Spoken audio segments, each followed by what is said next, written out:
Caros estudantes do AGD, como eu havia antecipado para vocês no vídeo anterior, a partir de agora nós desejamos fazer uma apresentação do Sistema Nacional de Crédito Rural, que foi criado em 1965 na esteira de um conjunto de reformas feitas em 64 e 65, lá no início dos governos militares, em que em diversas áreas de reformas que foram constituídas e foram implementadas, houve também uma reforma monetária.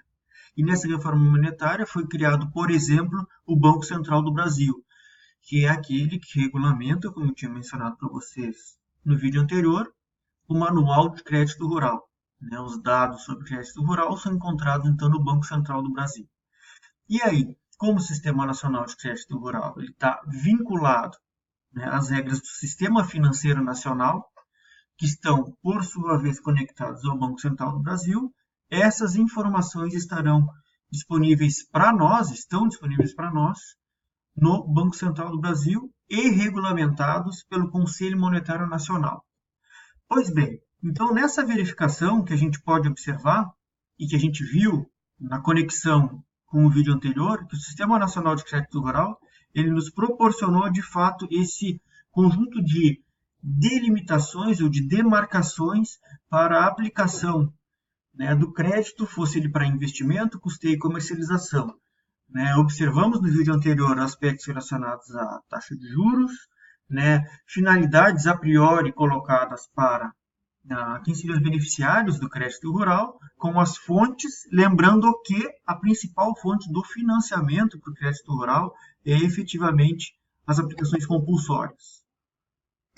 O que a gente pode observar? Ainda que o gestor, aquele principal responsável pela estruturação e pela operacionalização do Sistema Nacional de Crédito Rural fosse o Banco do Brasil, a gente teria, além do Banco do Brasil, com respeito às regras do Banco Central do Brasil, Banco da Amazônia,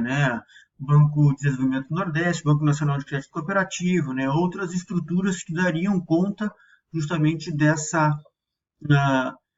execução do Sistema Nacional de Crédito Rural, tendo como órgão normativo o Conselho Monetário Nacional. Então, o principal agente financiador e organizador, o Banco do Brasil, e juntamente com essa lógica do Sistema Nacional de Crédito Rural, surgiu então o Estatuto da Terra e aquilo que já havia desde o governo Vargas, que a gente viu lá que em 1943 era a política de garantia de preço mínimo, ela vai ressurgir, vai ser recriada, então, a partir do Sistema Nacional de Crédito Rural, tanto o Estatuto da Terra como agora a PGPM, estabelecidos pelo Conselho Nacional de Economia, que era um órgão governamental, estabelecendo que esse preço mínimo ele seria vinculado a um custo de produção, mais um custo de transporte, mais uma margem de lucro também, estimados dentro desse Conselho Nacional de Economia. Então, o crédito agrícola, como alguns resultados que já começaram a aparecer desde o início, quais foram os verdadeiros direcionamentos para eles. Ele foi um crédito que, na prática, foi criado para grandes commodities que dariam conta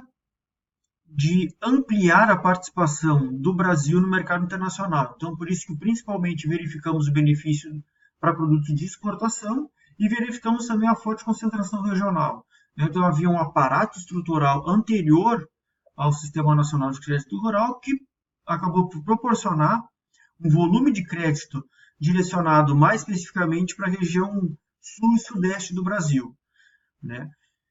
Esses efeitos eles vão ser percebidos posteriormente, ainda que, como o efeito virtuoso do Sistema Nacional de Crédito Rural tenha sido a possibilidade de se observar o aumento da produção e da produtividade, sobretudo desses produtos voltados para a exportação.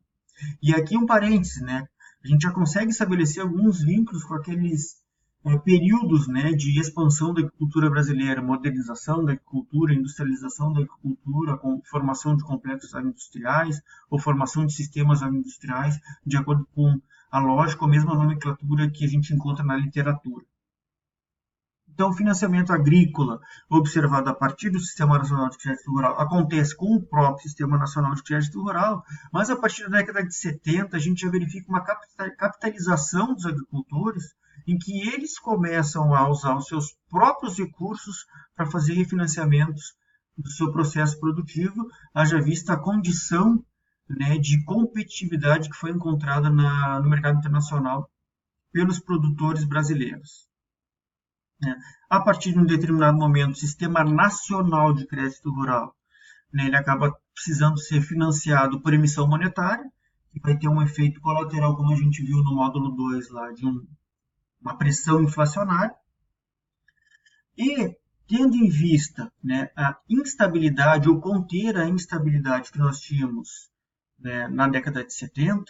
surge uma proposta dentro do Sistema Nacional de Crédito Rural de criar o Proagro. O que é o Proagro? O seguro agrícola, né? Que ele vai ter uma série de transformações, e esse seguro agrícola, com essa série de transformações, ele existe até os dias atuais, né? Então, dá uma possibilidade de frustrações de safra não serem completas frustrações de renda obtidas pelos agricultores, né? Em relação à PGPM, né, foram criados alguns mecanismos ainda na década de 60 e usados na década de 70. Um dos mecanismos que ficou bastante conhecido foram as aquisições do governo federal, então garantia de preços mínimos aos produtores rurais, por intermédio do qual eram feitas compras pela chamada Comissão de Financiamento da Produção. Alternativamente, os empréstimos do governo federal, ou os EGFs. Os EGFs teriam duas modalidades, né? O EGF com opção de venda ao governo federal, o EGF-COF, e o EGF sem opção de venda ao governo federal, o EGF-SOV. Né? Em 1977 surge o pré-EGF para milho, algodão, arroz e feijão, né? Sendo que, em alguma medida, o governo federal assumiu a aquisição de parte dessa produção por uma questão de soberania nacional, soberania alimentar, e também por uma questão de disciplinar a oferta agregada para evitar quedas fortes nos preços. Final da década de 70, início da década de 80, já começa a perceber, né, uma limitação na capacidade de manter os volumes do Sistema Nacional de Crédito Rural. Haja vista que no slide anterior apareceu que, em determinado momento, o Sistema Nacional de Crédito Rural precisa ser financiado por emissão monetária. E a emissão monetária, nós já sabemos que ele tem pressão inflacionária.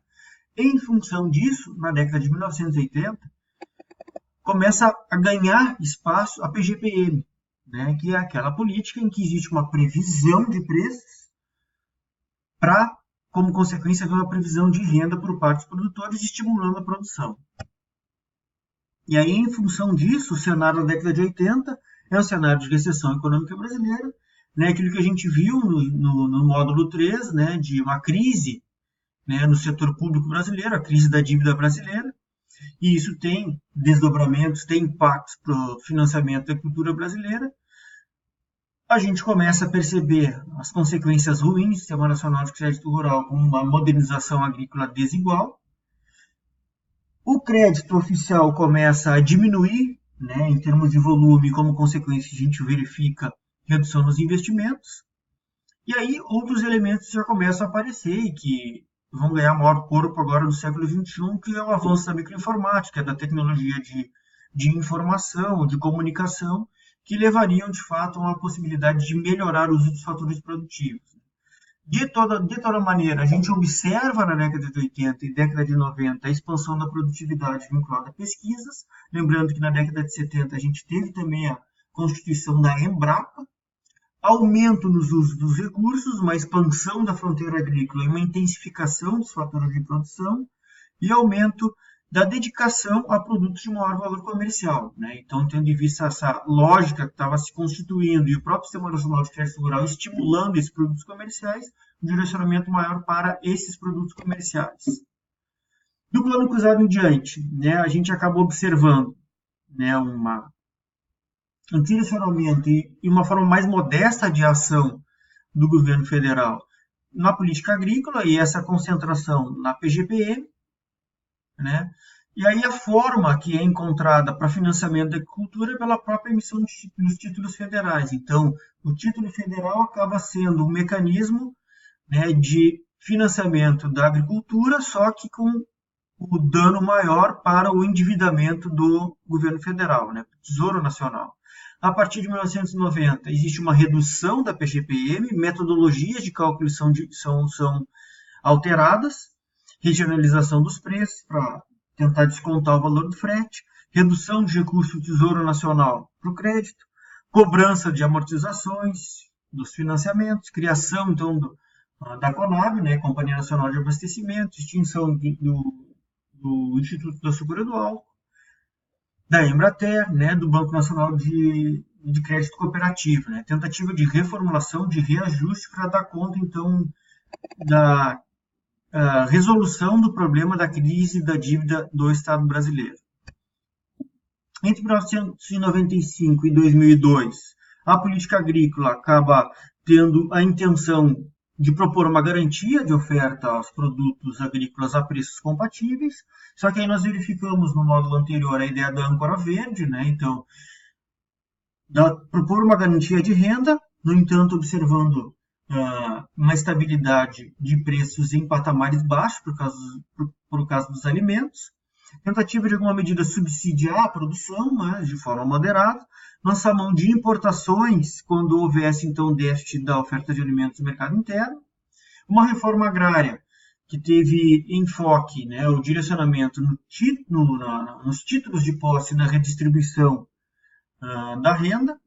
e ainda a securitização, né, aquela história da possibilidade de proporcionar a redefinição ou refinanciamento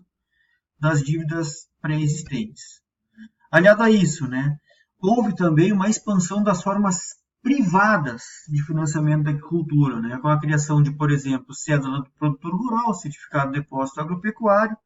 né, o warrant agropecuário, que é uma outra medida de garantia agropecuária, certificado de recebíveis do agronegócio, né, certificado de direitos creditícios do agronegócio, nota comercial do agronegócio, nota promissória rural, duplicata rural, letra de crédito do agronegócio. Hoje em dia a gente ouve isso com muito mais fluência, mas na época, né, há 15 anos atrás, isso era novidade. Aqui a gente tem rapidamente, né, uma representação, né, de Araújo e outros autores, em que traz, na década de 1990, né, até o início dos anos de 2010, questões, né, que estão que tentam resumir um pouco, né, a nossa ideia do que seria o crédito agrícola ao longo desses últimos 20 ou 25 anos. Né? Então, uma lei agrícola que surge em 1991, com uma desregulamentação, né, um processo de liberalização econômica maior, né, de 96 até 2004, né, uma grande questão que surgiu foi o PRONAF, né, e mais programas de incentivos setoriais dentro da agricultura por parte do BNDES, né, a criação de títulos privados, né, depois, na metade dos anos 2000, né, uma lei de agricultura familiar, né, que ela começa a criar um pouco mais de evidência, né, sobre a importância da agricultura familiar, direcionamentos e um aumento das